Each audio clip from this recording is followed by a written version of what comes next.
అనంత కరుణామయుడు, అపార కృపాశీలుడు అయినల్లాహ్ పేరుతో ప్రారంభిస్తున్నాను. ఎనలేని శుభాలవాడు ఈ గీటురాయిని తన దాసునిపై అవతరింపజేశాడు. సకల విశ్వవాసులకు హెచ్చరిక చేసేదిగా ఉండేటందుకు. ఆయన భూమ్యాకాశాల సామ్రాజ్యానికి ప్రభువు. ఆయన ఎవరినీ కొడుకుగా చేసుకోలేదు. విశ్వసామ్రాజ్యాధిపత్యంలో ఆయనకు భాగస్వాములెవ్వరూ లేరు. ఆయన ప్రతి దానిని సృష్టించాడు. తరువాత దానికి ఒక విధిని నిర్ణయించాడు. ప్రజలు ఆయనను కాదని కల్పించుకున్నట్టి దేవుళ్ళు ఏ వస్తువును సృష్టించలేరు. కాని వారే సృష్టింపబడతారు. వారు స్వయంగా తమ కొరకైన ఏ లాభనష్టాల అధికారాన్ని కలిగిలేరు. వారు చంపనూ లేరు, బ్రతికించనూ లేరు, మరణించిన వాణ్ణి మళ్లీ లేపనూ లేరు. దైవ ప్రవక్త మాటను విశ్వసించటానికి నిరాకరించిన వారు ఇలా అంటారు: ఈ గీటురాయి ఒక కల్పన, దానిని ఇతనే స్వయంగా కల్పించాడు. ఇతరులు కొందరు ఈ పనిలో అతనికి సాయపడ్డారు. వారు ఘోర అన్యాయానికి, పరమ అబద్ధానికి ఒడిగట్టారు. ఇంకా ఇలా అంటారు: ఇవి పూర్వకాలం నాటి వారు వ్రాసిన విషయాలు, వాటికి ఇతను నకలు వ్రాయిస్తున్నాడు. అవి ఇతనికి ఉదయం సాయంత్రం వినిపించబడతాయి. ప్రవక్త వారితో, భూమి యొక్క ఆకాశముల యొక్క రహస్యాన్ని ఎరిగినవాడు దానిని అవతరింపజేశాడు అని అను. యథార్థమేమిటంటే ఆయన ఎక్కువగా క్షమించేవాడు, కరుణించేవాడును. వారు ఇలా అంటారు: ఇతనేమి ప్రవక్త, అన్నం తింటాడు, బజారులో తిరుగుతూ ఉంటాడు. ఇతని వద్దకు ఒక దైవదూత అయినా ఎందుకు పంపబడలేదు? ఇతనితో ఉంటూ విశ్వసించని వారిని బెదిరించటానికి. లేదా ఏది లేకపోయినా కనీసం ఇతని కొరకు ఒక నిధి అయినా ఎందుకు దించబడలేదు? లేదా ఇతనికి ఒక తోట అయినా ఎందుకు లేదు? దాని ద్వారా ఇతను నిశ్చింతగా ఉపాధిని పొందటానికి. ఇంకా ఆ దుర్మార్గులు, మీరు చేతబడి చేయబడిన ఒక మనిషి వెంట నడుస్తున్నారు అని అంటారు. చూడు, ఎటువంటి విచిత్రమైన వాదాలను నీ ముందు పెడుతున్నారో. వారు ఎంతగా మార్గం తప్పిపోయారంటే స్థిరమైన మాట అనేది వారికసలు తోచదు. శుభప్రదుడైన ఆయన తాను కోరితే వారు ప్రతిపాదించిన వస్తువుల కంటే ఎంతో ఎక్కువగా నీకు ఇవ్వగలుగుతాడు. ఒకటి కాదు, క్రింద కాలువలు ప్రవహించే ఎన్నో తోటలు, పెద్ద పెద్ద భవనాలు. అసలు విషయమేమిటంటే వారు ఆ ఘడియను తిరస్కరించారు. ఆ ఘడియను తిరస్కరించేవాడి కోసం మేము జ్వలించే అగ్నిని సిద్ధం చేసి ఉంచాము. అది వారిని దూరం నుంచి చూచినప్పుడు వారు దాని క్రోధ ధ్వనులు, విజృంభణ ధ్వనులను వింటారు. దానిలోని ఒక ఇరుకైన స్థలంలో వారు కాళ్ళు, చేతులు బంధించబడిన స్థితిలో కృక్కబడినప్పుడు చావును పిలవటం ప్రారంభిస్తారు. అప్పుడు వారితో ఇలా అనబడుతుంది: ఈనాడు ఒక చావునే కాదు, ఎన్నో చావుల కోసం అరవండి. వారిని అడగండి, ఈ పర్యవసానం మంచిదా లేక శాశ్వతంగా ఉండే స్వర్గం మంచిదా అని. ఆ స్వర్గం దైవభక్తి, దైవభీతి కలవారికి వాగ్దానం చేయబడిరది. అది వారి కర్మలకు ప్రతిఫలం. వారి ప్రయాణానికి చివరి గమ్యస్థానం, అందులో వారి ప్రతి కోరిక తీరుతుంది. అందులో వారు శాశ్వతంగా ఉంటారు. దానిని ప్రసాదించటం అనేది నీ ప్రభువు తప్పనిసరిగా నెరవేర్చవలసిన ఒక వాగ్దానం. అదే రోజున నీ ప్రభువు ఈ ప్రజలను కూడా ఒక చోటకు చేరుస్తాడు. వారు అల్లాహ్ను కాదని ఈ రోజున పూజిస్తున్న దేవుళ్లను కూడా పిలుస్తాడు. తరువాత ఆయన ఆ దేవుళ్లను, నా ఈ దాసులను మీరే మార్గం తప్పించారా లేక స్వయంగా వారే రుజుమార్గం తప్పిపోయారా అని అడుగుతాడు. అప్పుడు వారు ఇలా విన్నవించుకుంటారు: నీవు అత్యంత పరిశుద్ధుడవు. నిన్ను తప్ప మరొకరిని మా రక్షకుడుగా చేసుకునే ధైర్యం కూడా మాకు లేదు. కాని నీవు వారికి, వారి పూర్వీకులకు జీవితావసర వస్తువులను పుష్కలంగా ఇచ్చావు. చివరకు వారు బోధనను మరచిపోయి దౌర్భాగ్య స్థితికి గురి అయ్యారు. మీరు ఈనాడు అంటున్న మాటలను ఈ విధంగా వారు, మీ దేవుళ్ళు, తిరస్కరిస్తారు. ఇక మీరు మీ దౌర్భాగ్యాన్ని ఆపలేరు, ఎక్కడ నుండి సహాయాన్ని పొందలేరు. మీలో ఎవడు దుర్మార్గం చేసినా అతనికి మేము కఠిన శిక్షను రుచి చూపిస్తాము. ప్రవక్త, నీకు పూర్వం మేము పంపిన ప్రవక్తలందరూ అన్నం తినేవారే, బజారులలో సంచరించేవారే. అసలు మేము మిమ్మల్ని ఒకరి కొరకు మరొకరిని పరీక్షా సాధనాలుగా చేశాము. నీవు సహనంతో ఉంటావా? నీ ప్రభువు సర్వాన్నీ చూస్తున్నాడు. మా సాన్నిధ్యంలో హాజరు కావలసి ఉన్నది అనే భయం లేని వారు ఇలా అంటారు, దైవదూతలు మా వద్దకు ఎందుకు పంపబడటం లేదు? మేము మా ప్రభువును ఎందుకు చూడకూడదు? వారి మనస్సులలో మిక్కిలి అహంభావం ఉన్నది. వారు తమ తలబిరుసుతనంతో హద్దులు మీరిపోయారు.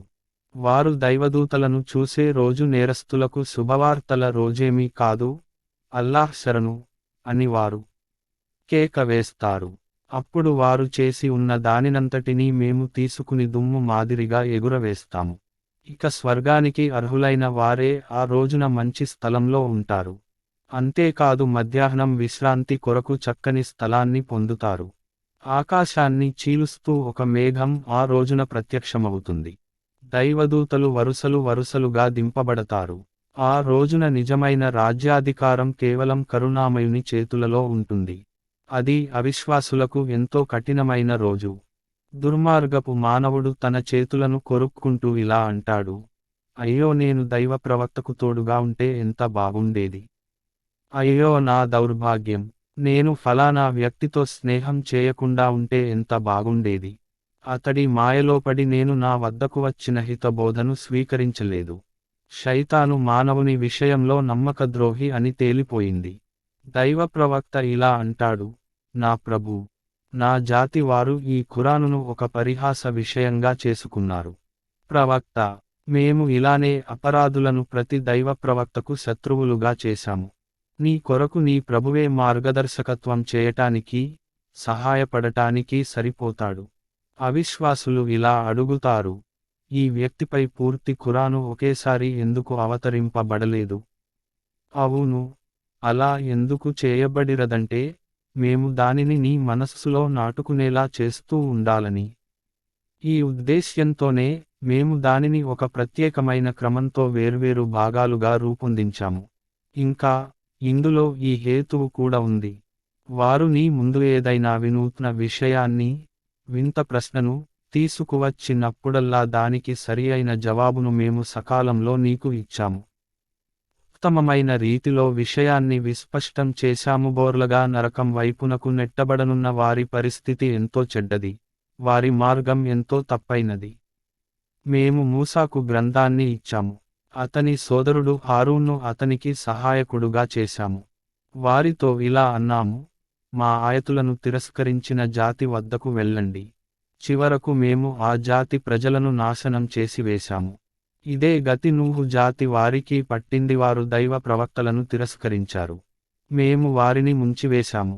ప్రపంచ ప్రజలందరికీ గుణపాఠం గరపే గుర్తుగా చేశాము. ఆ దుర్మార్గుల కొరకు ఒక వ్యధాభరితమైన శిక్షను సిద్ధపరచి ఉంచాము. ఈ విధంగానే ఆద్ జాతివారు, సమూద్ జాతివారు, అరరస్ ప్రజలు, ఇంకా ఆ మధ్యకాలంలో ఎన్నో తరాల వారు నాశనం చేయబడ్డారు. వారిలో ప్రతి ఒక్కరికి మేము పూర్వం నాశనమైన వారి దృష్టాంతాలను ఇచ్చి నచ్చజెప్పాము. చివరకు ప్రతి ఒక్కరినీ నాశనం చేశాము. వారు ఆ పట్టణం మీదుగా ప్రయాణం చేశారు. దాని మీద వినాశకరమైన వర్షం కురిపించబడిరది. వారు దాని స్థితిని చూచి ఉండరా? అయినా వారు మరణానంతరం మరొక జీవితం సంభవమని తలంచరు. వారు నిన్ను చూచినప్పుడు నిన్ను పరిహసనీయ వస్తువుగా చేసుకుంటారు. ఇలా అంటారు, ఈ వ్యక్తినేనా దేవుడు ప్రవక్తగా చేసి పంపినది? మేము మా దేవుళ్ళ పట్ల విశ్వాసంపై స్థిరంగా ఉండకపోయినట్లయితే ఇతను మమ్మల్ని మార్గం తప్పించి వాటికి దూరం చేసి ఉండేవాడు. సరే మంచిది, శిక్షను చూచినప్పుడు మార్గభ్రష్టత్వంలో ఎవరు ఎక్కువ దూరం వెళ్ళిపోయారో స్వయంగా వారే తెలిసికొనే సమయం ఎంతో దూరంలో లేదు. తన మనోవాంఛను తన దేవుడుగా చేసుకున్న వ్యక్తి యొక్క స్థితిని ఎప్పుడైనా నీవు గమనించావా? నీవు అలాంటి వ్యక్తిని రుజుమార్గానికి తెచ్చే బాధ్యతను స్వీకరించగలవా? వారిలో చాలామంది వింటారని, అర్థం చేసుకుంటారని నీవు అనుకుంటున్నావా? వారు పశువులలాంటివారు కాదు, వాటికంటే కూడా దిగజారిపోయినవారు. నీ ప్రభువు ఎలా నీడను విస్తరింపజేస్తాడో నీవు చూడలేదా? ఒకవేళ ఆయన కోరితే దానిని శాశ్వతమైన నీడగా చేసేవాడు. మేము సూర్యుణ్ణి దానికి మార్గదర్శి, దలీల్గా చేశాము. తరువాత సూర్యుడు పైకి లేస్తూ పోయే కొద్దీ మేము ఈ నీడను క్రమక్రమంగా మా వైపునకు లాక్కుంటూ పోతాము. మీ కొరకు రాత్రిని వస్త్రంగానూ నిద్రను మృత్యు శాంతిగానూ పగలును బ్రతికిలేచే సమయంగాను చేసినవాడు అల్లాహే. తన కారుణ్యానికి ముందు గాలులను శుభవార్తలుగా చేసి పంపేవాడు ఆయనే. తరువాత ఆకాశం నుండి పరిశుద్ధ జలాన్ని అవతరింపజేస్తాడు. దాని ద్వారా ఒక మృత ప్రదేశానికి ప్రాణం పోస్తాడు. తన సృష్టిలోని ఎన్నో జంతువులకు, ఎంతోమంది మానవులకు దప్పిక తీర్చుతాడు. మేము ఈ అద్భుతాన్ని వారు గుణపాఠం నేర్చుకోవాలని మాటిమాటికి వారి ముందు ప్రదర్శిస్తాము. కానీ అధిక సంఖ్యాకులు అవిశ్వాసం, కృతజ్ఞతలు తప్ప మరొక వైఖరిని అవలంబించటానికి తిరస్కరిస్తున్నారు. ఒకవేళ మేము కోరినట్లయితే ఒక్కొక్క ఊరిలో ఒక్కొక్క హెచ్చరిక చేసేవాణ్ణి ప్రభవింపజేసి ఉండేవారమే. కనుక ప్రవక్త, అవిశ్వాసుల మాటను ఎంతమాత్రం నమ్మకు. ఈ ఖురాను ద్వారా వారితో మహత్తరమైన పోరాటం జరుపు. 2 సముద్రాలను కలిపి ఉంచినవాడు ఆయనే. ఒకటేమో రుచికరమైనది, మధురమైనదీను. రెండోది చేదైనది, ఉప్పైనదీను. ఆ రెంటి మధ్య ఒక తెర అడ్డంగా ఉన్నది. అది వాటిని కలసిపోకుండా ఆపి ఉంచే అవరోధం. ఆయనే నీటితో మానవుణ్ణి సృష్టించాడు. తరువాత అతని ద్వారా తన వంశము, అత్తవారి వంశము అనే 2 వేర్వేరు బంధుత్వపు క్రమాలను రూపొందించాడు. నీ ప్రభువు సర్వశక్తి సంపన్నుడు. అయినా మానవులు అల్లాహ్ను కాదని తమకు లాభంగాని, నష్టంగాని కలిగించలేని వారిని పూజిస్తున్నారు. అదీగాక అవిశ్వాసి తన ప్రభువునకు వ్యతిరేకంగా ప్రతి తిరుగుబాటుదారుడికి సహాయపడుతున్నాడు. ప్రవక్త, నిన్ను మేము కేవలం ఒక శుభవార్తాహరునిగా, హెచ్చరిక చేసేవానిగా మాత్రమే పంపాము. కనుక వారితో ఇలా అను, నేను ఈ పనికై మిమ్మల్ని ఏ ప్రతిఫలాన్ని కోరను. ఇష్టమున్న వ్యక్తి తన ప్రభువు మార్గాన్ని అవలంబించటమే నా ప్రతిఫలం. ప్రవక్త, సజీవుడు, ఎన్నడూ మరణించనివాడు అయిన దేవునిపై నమ్మకం ఉంచు. ఆయనను స్తుతించటంతో పాటు ఆయన పవిత్రతను కొనియాడు. తన దాసుల పాపాలను గురించి కేవలం ఆయనకు తెలిస్తే చాలు. ఆయన 6 దినాలలో భూమిని, ఆకాశాలను, భూమ్యాకాశాల మధ్య ఉన్న సకల వస్తుజాలన్నీ సృష్టించాడు.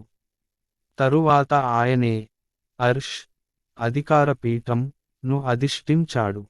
ఆయన కరుణామయుడు. ఆయన ఘనతను గురించి ఎరిగిన వాడిని అడుగు. ఆ కరుణామయునికి సజ్దా చేయండి అని వారితో అన్నప్పుడు వారు ఇలా అంటారు, ఈ కరుణామయుడన్నది ఏమిటి?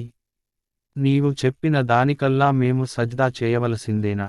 ఈ సందేశం వారి ద్వేషాన్ని మరింత అధికమే చేస్తుంది. ఆకాశంలో బురుజులను నిర్మించినవాడు, అందులో ఒక దీపాన్ని, ఒక మెరిసే చంద్రుణ్ణి వెలిగించినవాడు ఎంతో శుభప్రదుడు. ఆయనే రేయిం బవళ్లను ఒకదాని వెంట ఒకటి వచ్చేలా చేశాడు. గుణపాఠం నేర్చుకోదలచిన లేదా కృతజ్ఞతలు తెలుపుకోదలచిన ప్రతి వ్యక్తి కోసం. కరుణామయుని అసలు దాసులు ఎవరంటే, నేలపై అన్నకువతో నడిచేవారు, మూర్ఖులు వారిని పలుకరించినప్పుడు మీకో సలాం అని అనేవారు, తమ ప్రభువు సన్నిధిలో సాష్టాంగపడి సజ్దాలోను నిలబడి రాత్రులు గడిపేవారు. మా ప్రభూ, నరకయాతన నుండి మమ్మల్ని కాపాడు. దాని శిక్ష ప్రాణాంతకమైనది. అదెంతో చెడు ప్రదేశం, ఎంతో చెడు నివాసం అని ప్రార్థించేవారు. ఖర్చు పెడితే దుబారాగాను ఖర్చు పెట్టకుండా, లోభత్వాన్ని ప్రదర్శించకుండా ఈ 2 తీవ్రవైఖరుల మధ్య సమతూకాన్ని పాటించేవారు. అల్లాహ్ను తప్ప ఏ ఇతర దేవుణ్ణి వేడుకోనివారు. అల్లాహ్ నిషేధించిన ఏ ప్రాణాన్ని అన్యాయంగా హతమార్చనివారు. వ్యభిచారానికి పాల్పడనివారు. ఈ పనులను చేసినవాడు ఎవడైనా తన పాపఫలాన్ని పొంది తీరుతాడు. తీర్పుదినన్నాడు అతనికి రెట్టింపు శిక్ష పడుతుంది. అందులోనే అతడు శాశ్వతంగా హీనస్థితిలో పడి ఉంటాడు. ఈ పాపాల తరువాత పశ్చాత్తాపపడి విశ్వసించి మంచి పనులు చేయటం ప్రారంభించే వాడు తప్ప, అటువంటి వాడి చెడులను అల్లాహ్ శుభాలుగా మారుస్తాడు. ఆయన క్షమించేవాడు, కరుణించేవాడును. పశ్చాత్తాపపడి సద్వర్తనాన్ని అవలంబించే వ్యక్తి అల్లాహ్ వైపునకు మరలివస్తాడు. మరలిరావలసిన రీతిలో ఇంకా కరుణామయుని దాసులు ఎలాంటివారంటే, అబద్ధానికి సాక్షులు కానివారు, వ్యర్థమైన వాటి వైపుగా పోవటం జరిగితే, సంస్కారవంతులు మాదిరిగా దాటిపోతారు. వారికి తమ ప్రభువు ఆయతులను వినిపించి హితబోధ చేయటం జరిగితే, వారు దానిని గురించి అందులుగా, చెవిటి వారుగా ఉండిపోరు. వారు ఇలా ప్రార్థిస్తూ ఉంటారు, మా ప్రభూ, మాకు మా భార్యల ద్వారానూ మా సంతానం ద్వారానూ కన్నుల చల్లదనాన్ని ప్రసాదించు, మమ్మల్ని భయభక్తులు కలవారికి ఇమాములుగా చేయి. తమ సహనానికి ప్రతిఫలంగా మహోన్నతమైన సౌధాలను పొందేవారు వారే. అక్కడ గౌరవ మర్యాదలతో, శాంతివచనాలతో వారికి స్వాగతం పలుకబడుతుంది. వారు కలకాలం అక్కడనే ఉంటారు. ఎంత మంచిది ఆ స్థలం, ఎంత మంచిది ఆ నివాసం. ప్రవక్త ప్రజలతో ఇలా అను, మీరు నా ప్రభువును వేడుకోకపోతే, ఆయన మిమ్మల్ని ఎందుకు పట్టించుకోవాలి? ఇప్పుడు మీరు నిరాకరించారు, త్వరలోనే తప్పించుకోనలవి కాని శిక్షను మీరు అనుభవిస్తారు.